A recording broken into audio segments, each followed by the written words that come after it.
Narmad university ફરી વિવાદમાં આવી। યુનિવર્સિટી કેમ્પસની દિવાલ પર પાન મસાલાથી જાહેરાત કરવામાં આવી છે। વિદ્યાના ધામમાં પાન મસાલાની અહીંયા જાહેરાત લગાવવામાં આવી છે, તેના કારણે વિવાદ સર્જાયો છે।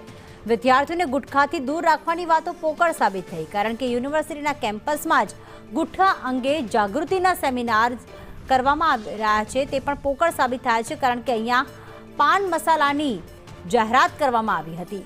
ઉપરથી વિદ્યાર્થીઓને ગુટખાથી પાન મસાલાથી આ બદીથી દૂર રાખવા જોઈએ, પરંતુ અહીંયા જાહેરાત કરવામાં આવી। સુરતની વીર નર્મદ દક્ષિણ ગુજરાત યુનિવર્સિટી ફરી એક વાર વિવાદમાં આવી છે અને આ વખતે વિવાદ આવ્યો છે ગુટખાની જાહેરાત। દક્ષિણ ગુજરાત યુનિવર્સિટીની જે કેમ્પસ છે તેની દિવાલો ઉપર ગુટખાની જાહેરાત મારી દેવામાં આવી છે।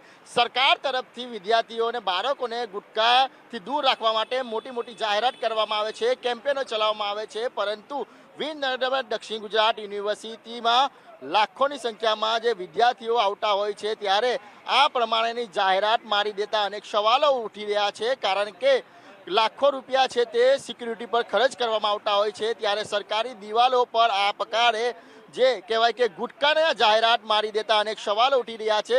અત્યારે જોઈ શકાય છે કે યુનિવર્સિટીના સિક્યુરિટી તરફથી અત્યારે આ ગુટખાની જાહેરાત છે તેને છુપાવવાનો પ્રયાસ કરવામાં આવી રહ્યો છે, દબાવવાનો પ્રયાસ કરવામાં આવી રહ્યો છે અને અત્યારે તેની પર લીપાપોટી કલર કરવામાં આવી રહ્યો છે। ત્યારે સિક્યુરિટી આપણી સાથે છે, તેની સાથે વાત કરવાના પ્રયાસો કરીશું કે સિक्योरिटी पर लाखों करोड़ों रुपया खर्चो करवामा आवे छे। भाई कहाँ थे आप, सिक्योरिटी कहाँ पे फर्ज बजाते हो आप?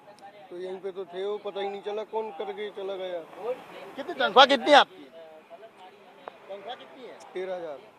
तो जवाबदारी है अपनी आपकी के इस तरह से सरकारी जाहिरात बैनरों पे कोई मार नहीं जाए दीवालों पे? नहीं, जवाबदारी नहीं है आपकी? है जवाबदारी। तो कौन मार के गया? पता ही नहीं चला कौन मार के चला गया रात में। तो ऐसे कोई मार के चला जाता है तो कितना योग्य है? क्या ऐसे मार के गया तो आपने ध्यान नहीं दिया? मैं इधर थोड़ी था, मैं उधर था कन्वेंशन हॉल में। तो आपकी सिक्योरिटी तो है ना, लेकिन कितने लोग तैनात है इधर? कितने सिक्योरिटी तैनात है?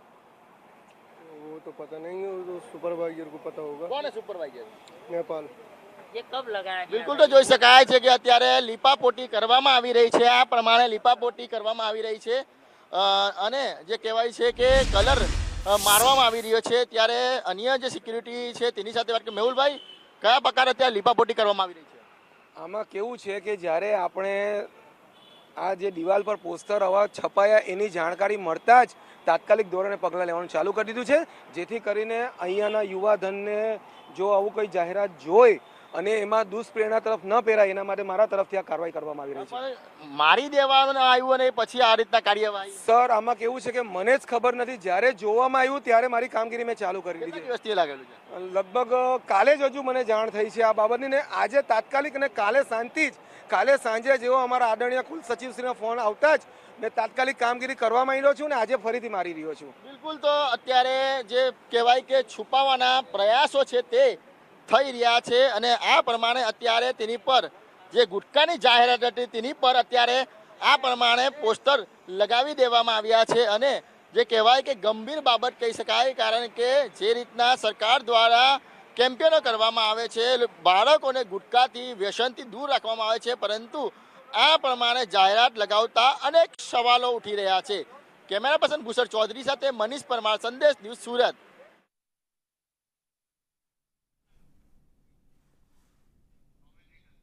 તો જે પ્રમાણે સુરતમાં વીર નર્મદ યુનિવર્સિટીની બેદરકારી સામે આવી છે। સિક્યુરિટી ગાર્ડને પૂછવામાં આવ્યું, તેણે કહ્યું કે તેને ખબર નથી કોણ પોસ્ટર લગાવીને ગયું, તેની જવાબદારીમાં તો આવે છે, પરંતુ અહીંયા યુનિવર્સિટીના સંચાલક એ સમયે શું કરી રહ્યા હતા, કારણ કે આ પ્રકારની જાહેરાતના પોસ્ટર કોઈ વગર મંજૂરે નહીં લગાવવામાં આવ્યા હોય।